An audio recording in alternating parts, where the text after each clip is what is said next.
ठीक है, अब हम लोग क्वेश्चन नंबर 6 पे बात कर रहे हैं। इसमें क्या है 6 देख लीजिए। 6 के फर्स्ट पार्ट पे बात कर रहे हैं, फर्स्ट वन क्वेश्चन, ये जो फर्स्ट वाला पार्ट है। अब देखिए मैट्रिक्स ये इक्वल है बच्चों, यानी कि 4 3 x 5 और ये वैल्यू क्या दे रखी है y z 1 5। अच्छा एक बात ज़रा ध्यान समझना, बोथ मैट्रिक्स और इक्वल मैट्रिक्स। इक्वल मैट्रिक्स क्या होती है कि दो मैट्रिक्स करस्पॉन्डिंग क्या होंगे, उनके ऑर्डर सेम होंगे, दूसरी बात उसके करस्पॉन्डिंग एलिमेंट सेम होंगे। तो फर्स्ट ऑफ ऑल हमसे क्या कह रहे हैं, find the value of X Y Z. ठीक, तो यहाँ पर अगर मैं देखूँ तो कंपेयर कर देना है। अगर मैं देखूँ तो एक्स की वैल्यू किसके बराबर होगी, 1 के बराबर, तो that X equals to what 1। Similarly Y किसके इक्वल होगा बच्चों 4। सिमिलरली आपके पास में जो जेड है, जेड किसके इक्वल होगा 3। तो फर्स्ट के लिए यही मेरे पास में आंसर हो जाएंगे। अब इसके बाद हम लोग सेकेंड वाले बात करने जा रहे हैं। तो सेकेंड क्वेश्चन देख लीजिए। सेकेंड क्वेश्चन में क्या है, सेकेंड क्वेश्चन में आपके पास में है कि जो मैट्रिक्स दे रखा है इस तरीके से गिवन है एक्स प्लस वाई, और इधर एलिमेंट दिया हुआ है 2 5 प्लस जेड, और इधर क्या दिया हुआ है बच्चों, इधर मेरे पास में है 5 plus Z. Just 1 minute. Okay, तो एक्स प्लस वाई, उसके साथ में इधर दे रखा है 2, इधर दे रखा है 5 प्लस जेड, और ये कितना मेरे पास में है x इंटू में y, और ये वैल्यू किसके इक्वल दे रखा है 6 2 5 8 5 8। फिर से मैट्रिक्स इक्वल मैट्रिक्स है, तो that means x plus Y किसके इक्वल हो जाएगा 6 के इक्वल, 5 प्लस जेड किसके इक्वल हो जाएगा 5 प्लस जेड किसके इक्वल होगा 5 के equal, and x into Y किसके इक्वल होगा 8 के इक्वल होगा। अब देखिए यहाँ से तो z की वैल्यू आ गई, z इक्वल्स टू वॉट 0, है ना। अब हमें क्या करना है, एक्स और वाई और कैलकुलेट करना है। तो मैंने क्या किया, ये फर्स्ट इक्वेशन मान लिया, this is second equation, solve कर ले रहे हैं, सॉल्विंग फर्स्ट एंड सेकंड। तो देखिए एक से एक्स की वैल्यू निकालनी है, वाई में पुट कर देनी है।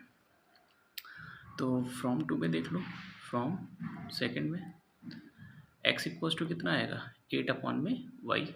ठीक है, अब यहाँ भी यूज़ कर लीजिए, तो 8 अपॉन में Y using in first, using in first equation, इसको हम लोग फर्स्ट इक्वेशन में यूज़ कर रहे हैं, यूजिंग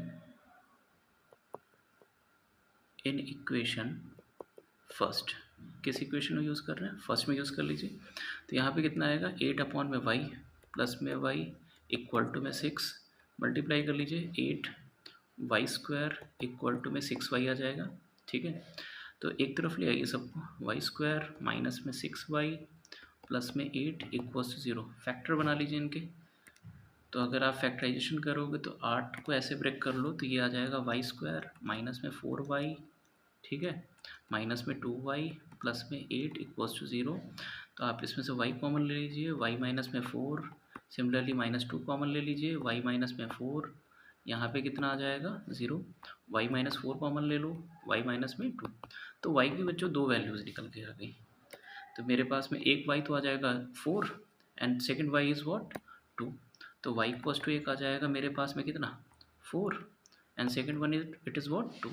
तो फर्स्ट इक्वेशन में जब आप रखोगे, सिंस मेरे पास में तो क्या x की वैल्यू किसके बराबर है 8 अपॉन वाई के बराबर था, ठीक है ना। तो जब y आपके पास में कितना हो रहा है, देखो व्हेन y मेरे पास में हो जाएगा 4, तो x इक्वल्स टू कितना आएगा 8 अपॉन में 4 यानी कि 2।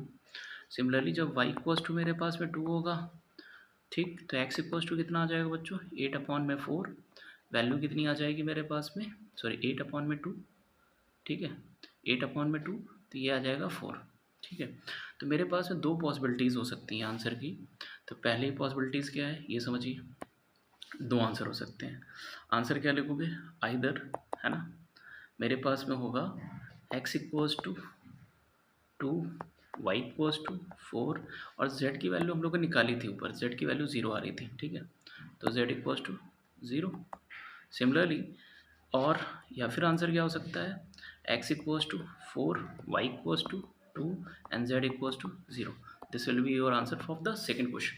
तो ये हम लोगों के पास में दूसरा के आंसर का दूसरे पार्ट का आंसर होगा। ठीक, अब हम लोग तीसरे पार्ट में बात करने जा रहे हैं। देखना, देखिए इसका जो थर्ड पार्ट है वो भी देख लो, 6 का थर्ड पार्ट।